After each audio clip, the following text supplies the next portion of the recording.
그날 너희들 대화 다 들었다. 내가 너희 집에서 하루라도 편히 잔 적이 있었니?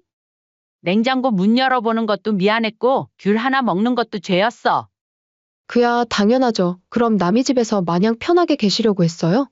사람이라면 어느 정도 눈치는 보셔야죠. 부모가 암에 걸려 병원 가려고 올라왔는데 하룻밤도 편히 못 재워준다고? 그리고 말은 바로 하자. 거기가 어떻게 남의 집이니? 내 집이지. 일단 너네 뜻 알겠다. 그게 네가 원하는 선이면 나도 선 그을게. 아무리 어머님이 주신 집이라도요. 솔직히 요즘 세상에 부모님이 자식 집에서 자주 오는 거 별로 좋아하지 않잖아요. 저희는 저희 생활이 있는 거고. 그래, 내 말이 맞아. 요즘 세상엔 부모와 자식이 서로 불편하게 지내는 게 당연한가 보다. 나도 이제 내 생활을 찾으려고. 자식이 날 밀어냈으니 나도 그만 손 놓을게. 이번 사연의 주인공은 서산 시골에서 외롭게 살아가는 72세 이명자 씨입니다. 담도암 수술 후 2개월마다 서울대학병원의 정기검진을 받아야 했죠. 말이 쉽지 충남 서산에서 서울까지의 거리는 결코 가깝지 않았습니다. 왕복 4시간, 아침 일찍 출발해 저녁 늦게 돌아오는 하루 일정이 몸에 무리가 된다는 걸 알기에 병원에 가는 날이면 아들 집에서 하루를 묵곤 했습니다. 사실 그 아파트는 원래 명자 씨 명의였습니다. 아들이 결혼할 때 적금 한 푼 없이 맨손이었기에 고생하며 모은 돈과 자신의 집을 팔아 강동구의 아파트를 장만해 선물했던 겁니다. 명자 씨 남편이 일찍 세상을 떠난 후 홀로 키운 아들이었기에 결혼할 때만큼은 든든하게 보내고 싶었던 마음이었죠. 그렇게 집을 내어준 지 5년. 며느리 정미영은 표면적으로는 공손했지만 시어머니를 반기는 기색은 전혀 없었죠. 불편함이 너무 뚜렷해서 명자 씨도 눈치를 볼 수밖에 없었습니다. 또 오신다고요? 아, 벌써 다음 주 검진이시구나. 그럼 준비해둘게요.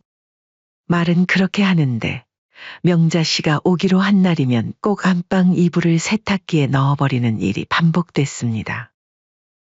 마치 시어머니가 불편해서라도 모속에 하는 듯이 말이죠. 어머, 어떡하죠? 제가 깜빡하고 안방 이불을 빨아버렸네요. 덮을 게 없어요.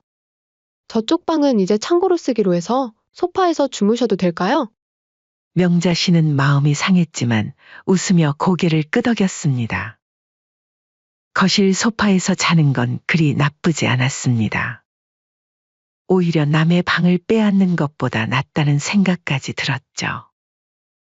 하지만 소파에서 자면서도 눈치를 봐야 했습니다.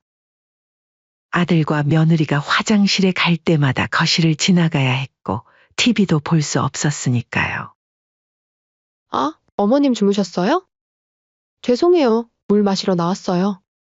그럴 때마다 명자 씨는 눈을 감은 채 대답했습니다.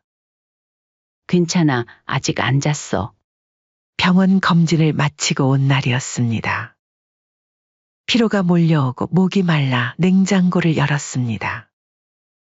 과일 그릇에 귤이 몇 개 담겨 있어 하나를 집어들었죠. 그때 며느리가 주방으로 뛰어들어왔습니다. 어머님, 그거 내일 시우 간식으로 사둔 거예요. 요즘 감기 기운 있어서 비타민 챙겨주려고요.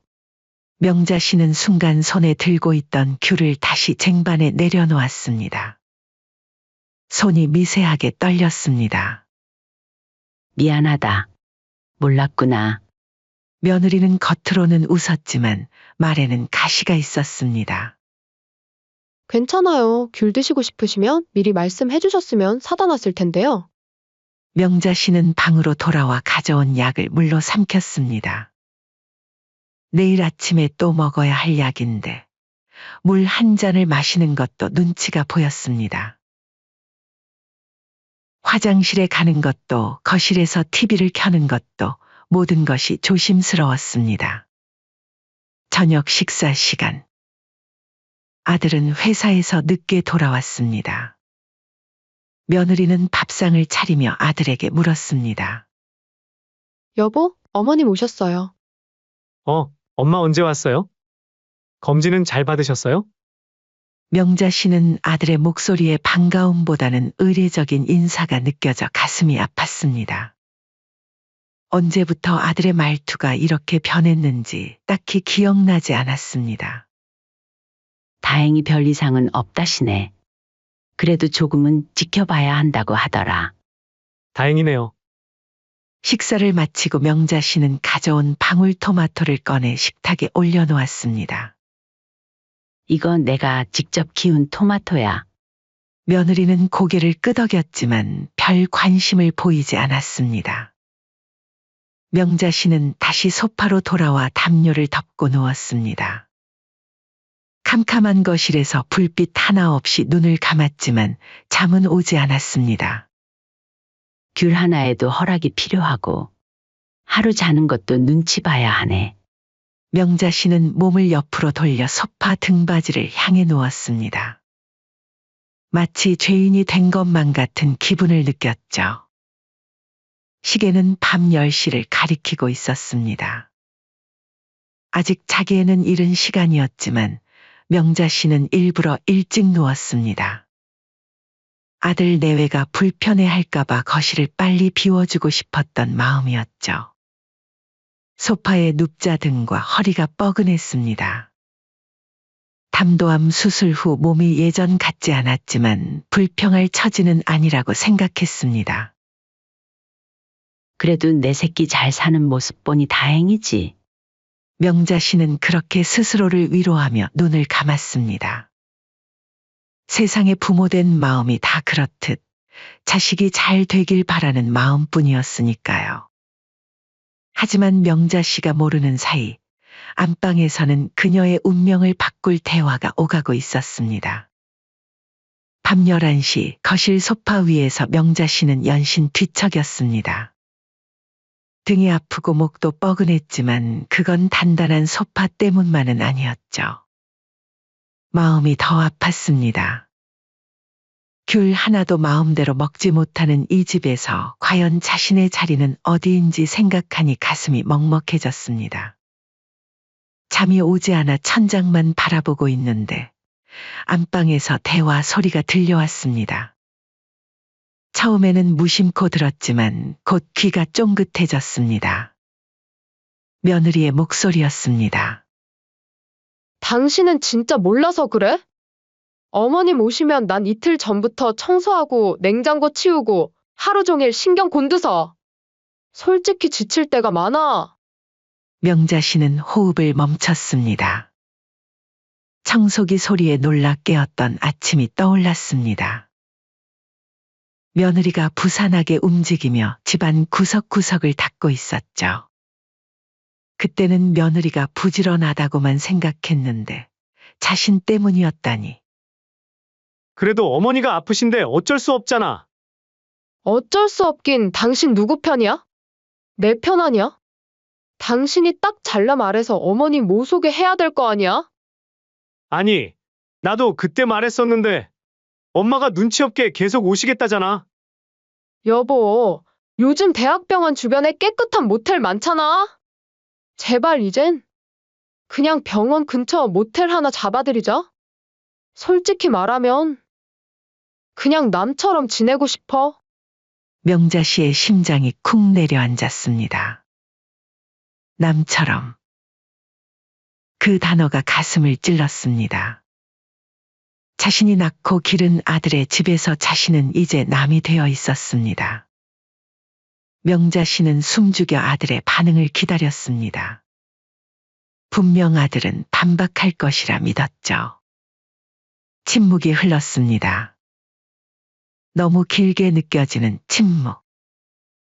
그리고 아들의 목소리가 들려왔습니다. 그래, 너 말이 틀리진 않지. 엄마도 사실 좀 불편해 보이긴 해. 다음부터는 그렇게 하자. 모텔. 내가 한번 날 잡고 말씀드려 볼게. 명자 씨는 심장이 멎는 것 같았습니다. 자신이 그토록 아끼고 사랑했던 아들이 그토록 권했던 손자를 안겨준 며느리가 이제는 자신을 불편한 존재로 여기고 있었습니다. 그것도 이제는 남으로 취급하고 있었습니다. 안방에서는 계속해서 이야기가 오갔습니다. 그리고 어머님이 오시는 날은 신경 써야 될 게 너무 많아. 눈치도 없으시고 말이야. 어제도 냉장고 열어서 귤 꺼내시는 거 봤어? 내가 얼마나 놀랐는지 몰라. 시후 감기 걸려서 내일 먹이려고 특별히 사둔 건데. 명자 씨는 눈을 질끈 감았습니다. 귤 하나가 이렇게 큰 문제였을 줄이야. 며느리는 계속해서 불평을 쏟아냈습니다. 그리고 이불도 그렇고. 솔직히 우리 이불 다른 사람이 덮고 자는 것도 별로야. 아무리 시어머니라도. 명자 씨는 이불을 머리끝까지 끌어올렸습니다. 눈물이 볼을 타고 흘러내렸습니다. 자식을 위해 희생한 세월이 주마등처럼 스쳐 지나갔습니다. 남편 없이 홀로 키우느라 허리가 휜 날들, 학비를 마련하기 위해 밤낮 없이 일한 시간들, 그리고 아들의 결혼을 위해 모아둔 전 재산을 내어준 그 순간까지. 나라고 편하겠어? 나도 엄마한테 말하고 싶지. 근데 서운해하실 것 같아서 그래. 괜히 삐져서 집 준 거 도로 뺏어간다고 할 수도 있잖아. 가슴 속에서 뜨거운 것이 올라왔습니다. 분노일까요? 서운함일까요? 아니면 자책감일까요? 명자 씨는 결심했습니다. 더 이상 이곳에 있을 이유가 없었습니다. 며느리가 말한 대로 이제 남이 되어버린 이상 자신도 그에 맞게 행동해야 했습니다. 밤새 잠을 이루지 못했습니다. 천장을 바라보며 한평생 살아온 날들을 되돌아보았습니다. 아들을 키우며 꿈꿨던 노후는 이런 모습이 아니었습니다.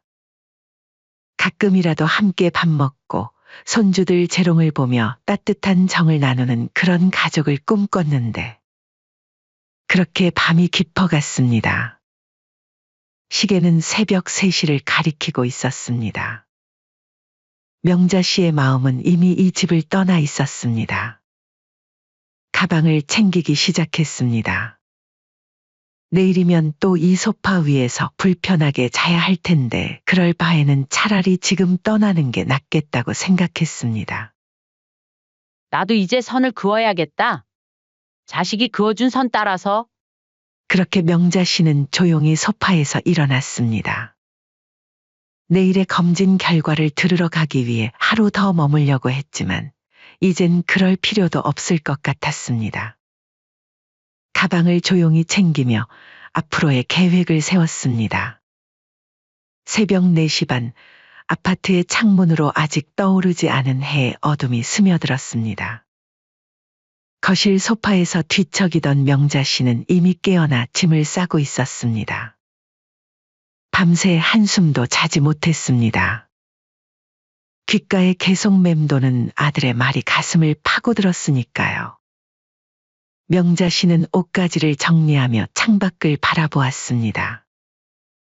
아직 어둠에 잠긴 도시의 불빛들이 마치 자신의 쓸쓸한 마음처럼 희미하게 깜박였습니다. 짐을 다 싸고 현관으로 향하는 발걸음이 무거웠습니다. 마지막으로 주방을 둘러보았을 때 식탁 위에 놓인 방울토마토 한 봉지가 눈에 들어왔습니다.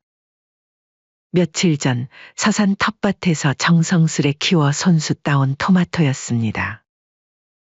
명자 씨는 한숨을 내쉬며 그 봉지를 다시 가방에 넣었습니다. 남의 집엔 괜히 뭐 들고 오지도 말았어야지. 현관문을 열 때 소리가 나지 않게 조심했습니다. 문이 닫히는 소리와 함께 명자 씨의 마음도 닫혔습니다. 72년 생애 동안 처음 느껴보는 감정이었습니다. 자식에 대한 실망감, 배신감, 그리고 모든 것을 내려놓는 해방감이 뒤섞였습니다. 새벽 공기가 차가웠지만 가슴속 분노는 뜨거웠습니다. 엘리베이터를 타고 내려가며 명자 씨는 지난 밤 들었던 대화를 다시 떠올렸습니다. 남처럼 지내고 싶어라는 며느리의 말, 그리고 이에 동조하는 아들의 말들. 평생 자식을 위해 살아온 어머니에게 그보다 더 큰 상처는 없었습니다. 매일도 아니고 아파서 올라온 시모를 하룻밤 재워주는 게 그렇게 힘든 일인가. 아파트 로비를 지나 밖으로 나오자 을씨년스러운 새벽 공기가 얼굴을 쳤습니다. 길거리엔 사람 한 명 없었고 간간히 지나가는 차들만이 고요함을 깨트렸습니다. 명자 씨는 잠시 멈춰서서 아파트를 올려다보았습니다. 5년 전 아들의 결혼을 위해 기꺼이 자신의 이름으로 된 집을 내어준 그 순간이 떠올랐습니다. 성준아, 집 장만하려면 몇십 년 걸릴 텐데 엄마가 도와줄게. 그날 아들의 환한 얼굴, 고맙다며 엄마를 꼭 안아주던 그 순간이 눈앞에 아른거렸습니다. 몇 년 지나지 않아 이렇게 달라질 줄은 몰랐습니다. 명자 씨는 입술을 깨물며 택시를 잡았습니다. 터미널로 가주세요. 서산행 첫 버스를 기다리며 명자 씨는 병원 검진 결과는 어떻게 받아야 할지 고민했습니다. 하지만 그보다 더 큰 결심이 마음속에서 자라나고 있었습니다. 아파트, 그렇게 쉽게 내어준 아파트 말입니다. 법적으로는 여전히 자신의 명의로 되어 있었습니다. 그동안은 아들과 며느리의 집이라 생각하고 손님처럼 드나들었지만 이제는 달랐습니다. 버스 안에서 명자 씨는 창밖으로 흐르는 풍경을 바라보며 계획을 세웠습니다. 담도암 수술 이후 삶과 죽음에 대해 많은 생각을 했었습니다. 그동안은 자식을 위해 모든 것을 내어주는 것이 부모의 도리라 여겼지만 이제는 다른 생각이 들었습니다. 자신도 한 사람의 인간으로서 존중받을 권리가 있다는 것을 깨달았습니다. 서산에 도착한 명자 씨는 집에 짐을 풀자마자 곧장 부동산으로 향했습니다. 동네에서 20년 넘게 영업해온 김 사장의 중개사무소였습니다. 문을 열고 들어서자 김 사장이 반갑게 맞이했습니다. 어머, 명자 씨. 오랜만이네요. 어쩐 일로 이른 아침부터. 명자 씨는 차분하게 자리에 앉았습니다. 떨리는 마음을 가라앉히며 또박또박 말했습니다. 서울에 있는 아파트도 여기서 매물로 내놓아도 처리해 주시죠. 그럼요, 당연하죠. 서울 강동구 아파트요. 금매로 내놔주세요. 싸게라도 괜찮아요. 김 사장은 놀란 눈으로 명자 씨를 바라보았습니다. 아니, 그 좋은 아파트를요? 아드님 살고 계시는 곳 아닌가요? 강동구면 요즘 집값도 많이 올랐는데. 네, 맞아요. 그런데 이제는 정리할 때가 됐어요. 무슨 일 있으셨어요? 갑자기 이러시니. 집으로 돌아온 명자 씨는 장롱 깊숙이 보관해둔 서류 상자를 꺼냈습니다. 그 안에는 아파트 관련 서류들이 깔끔하게 정리되어 있었습니다. 등기부등본, 취득세 영수증, 그리고 아들에게 건넨 적 없는 증여계약서까지. 법적으로는 여전히 모든 것이 명자 씨의 명의로 되어 있었습니다. 옆에는 오래된 앨범도 있었습니다. 명자 씨는 앨범을 펼쳐보았습니다. 아들의 첫돌 사진, 초등학교 입학식, 대학 졸업식, 그리고 결혼식 날 찍은 가족 사진까지. 사진 속 모두가 환하게 웃고 있었습니다. 명자 씨는 그 사진들을 보며 천천히 손편지를 쓰기 시작했습니다. 성준아, 나도 내가 이런 결정을 내리게 될 줄은 나도 몰랐다. 펜을 쥔 손이 떨렸지만 명자 씨의 마음은 확고했습니다. 평생 자식만 생각하며 살아왔지만 이제는 달랐습니다. 귤 하나 마음대로 먹지 못하고 남처럼 취급받는 곳에서 더 이상 엄마로 존재할 이유가 없었습니다. 며칠 후 아들 부부는 등기 우편으로 집 매각 통보와 함께 명자 씨의 손편지를 받았습니다. 갈색 봉투 안에는 매각 진행 통지서와 함께 푸른색 편지지가 들어 있었습니다. 편지에는 이렇게 적혀 있었습니다. 이제 나도 너희처럼 하련다. 남처럼 지내자 했지? 그럼 그 집도 남한테 줄게. 내 정이 떠났으니 그 집도 정리하마. 오래 살았으니 아쉬울 수도 있겠지만 내가 너희에게 해준 것처럼 너희도 할 수 있을 거야. 편지를 읽은 아들의 얼굴이 하얗게 변했습니다. 떨리는 손으로 아내에게 편지를 건넸습니다. 며느리는 믿을 수 없다는 눈으로 편지를 읽고는 소리를 질렀습니다. 이게 무슨 소리야? 어머님이 왜 갑자기 이러시는 거야? 당신 뭐 잘못했어? 아들은 머리를 감싸지며 한숨을 내쉬었습니다. 그날 밤의 대화가 떠올랐습니다. 아내와 나눈 대화, 모텔에 대한 이야기. 설마 그걸 엄마가 들었단 말인가? 아들은 얼굴이 새파랗게 질렸습니다. 미영아, 어쩌면 엄마가 우리 대화를. 두 사람은 서둘러 차에 올라탔습니다. 서산으로 향하는 길, 아들은 계속해서 전화를 걸었지만 명자 씨는 받지 않았습니다. 3시간의 긴 운전 끝에 그들은 서산 시골집 앞에 도착했습니다. 당황한 얼굴로 현관문을 두드렸습니다. 엄마! 문 좀 열어봐요. 엄마! 한참 후에야 문이 열렸습니다. 명자 씨는 평소와 다름없는 모습이었지만 눈빛은 달랐습니다. 더 이상 흔들림이 없었습니다. 웬일이니? 갑자기 찾아오고 엄마! 이건 너무하잖아! 우리가 뭘 그렇게 잘못했다고! 명자 씨는 담담하게 대답했습니다. 그날 대화 다 들었다. 내가 너희 집에서 하루 편히 잔 적이 있었니? 냉장고 문 열어보는 것도 미안했고 귤 하나 먹는 것도 죄였어. 그게 네가 원하는 선이면 나도 선 그을게. 아들은 말문이 막혔습니다. 그제야 자신들의 행동이 얼마나 서운했을지 깨달았습니다. 뒤에서 며느리가 끼어들었습니다. 어머님, 저희가 뭐 잘못한 게 있다면 말씀해 주시지. 이렇게 갑자기 집을 파시다니요. 솔직히 요즘 세상에 부모님이 자식 집에서 자주 오는 거 별로 좋아하지 않잖아요. 저희는 저희 생활이 있는 거고. 명자 씨는 쓴웃음을 지었습니다. 며느리의 말이 정확히 자신이 들었던 말과 같았습니다. 변명조차 같은 단어를 쓰고 있었습니다. 그래, 내 말이 맞아. 요즘 세상엔 부모와 자식이 서로 불편하게 지내는 게 당연한가 보다. 나도 이제 내 생활을 찾으려고. 자식이 날 밀어냈으니 나도 그만 손 놓을게. 아들은 고개를 숙였습니다.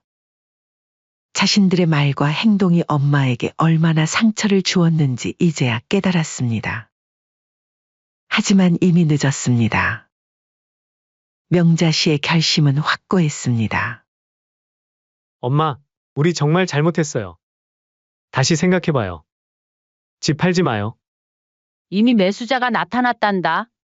계약금도 받았고. 며느리의 얼굴이 창백해졌습니다. 그제야 상황의 심각성을 깨달은 듯했습니다. 어머, 그럼 우리는 어디서 살아요? 요즘 전세가도 너무 비싸고. 명자 씨는 냉정하게 대답했습니다. 그건 너희가 알아서 할 일이지. 나한테 물어보지 말거라. 난 이제 더 이상 너희 엄마가 아니라 남이 됐으니까. 아들의 얼굴이 굳어졌습니다. 엄마가 정말로 그 대화를 들었다는 걸 확인한 순간이었습니다. 더 이상 할 말이 없었습니다.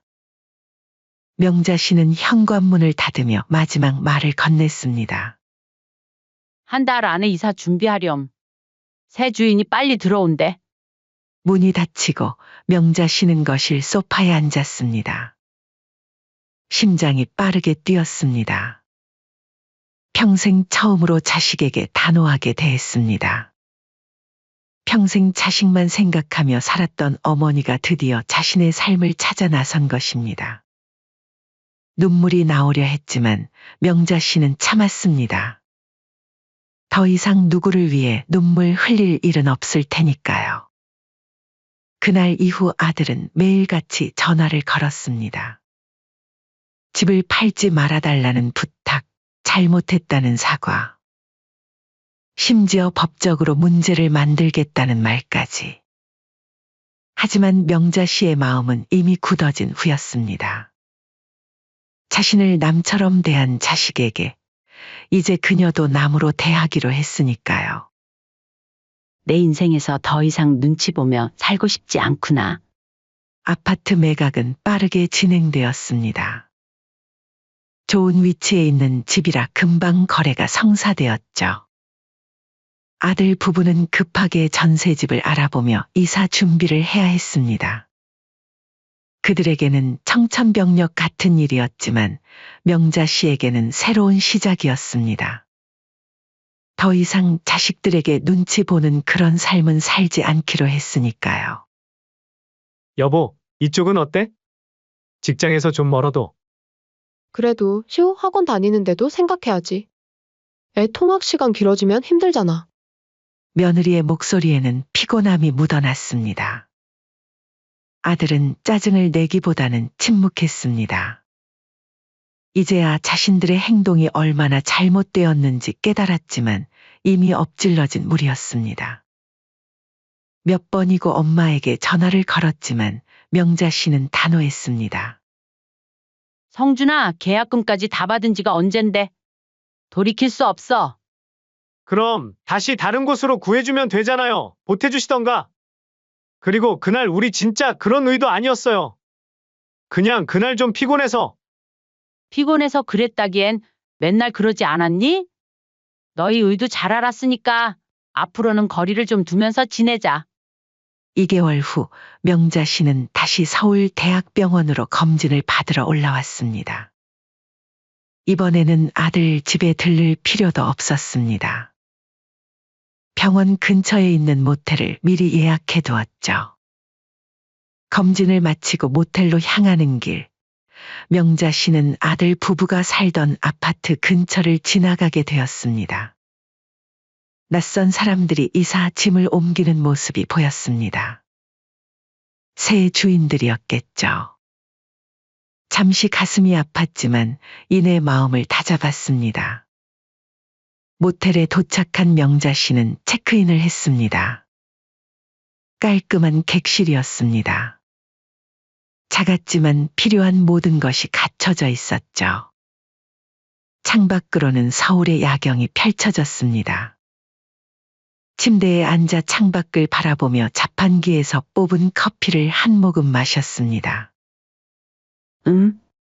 조금 써도 괜찮네. 맘대로 마실 수 있으니까. 명자 씨는 처음으로 누군가의 눈치를 보지 않고 편안하게 쉴 수 있었습니다. 냉장고에서 물을 꺼내도 TV 소리를 조금 키워도 부담스럽지 않았습니다. 담도암 수술 후 체력이 예전 같지 않아 조금 일찍 자리에 누웠습니다. 다음 날 아침, 명자 씨는 일찍 일어나 창밖의 햇살을 맞이했습니다. 오늘은 검진 결과를 받는 날이었습니다. 병원으로 가는 길, 명자 씨의 핸드폰이 울렸습니다. 아들이었습니다. 짧은 고민 끝에 전화를 받았습니다. 엄마, 오늘 검진 결과 받는 날이죠? 제가 병원으로 갈게요. 괜찮아. 혼자서도 잘 알 수 있다. 그동안 한 번을 신경 안 써주고 새삼스레 왜 그러니? 왜 또 과거 얘기를 하고 그러세요? 그냥 데리러 갈게요. 명자 씨는 한숨을 내쉬었습니다. 성준아, 이제 와서 그러지 마. 나 지금 모텔에 있어. 너희가 원하던 대로 됐잖아. 전화 속에서 아들의 침묵이 이어졌습니다. 엄마, 저희가 정말 잘못했어요. 그런 의도로 한 말이 아닌데? 됐어. 난 오히려 편해. 이제 누구 눈치 볼 필요도 없고 명자 씨는 더 이상 말을 끌지 않고 전화를 끊었습니다. 병원에 도착해 검진 결과를 기다리는 동안 명자 씨는 창밖을 바라보았습니다.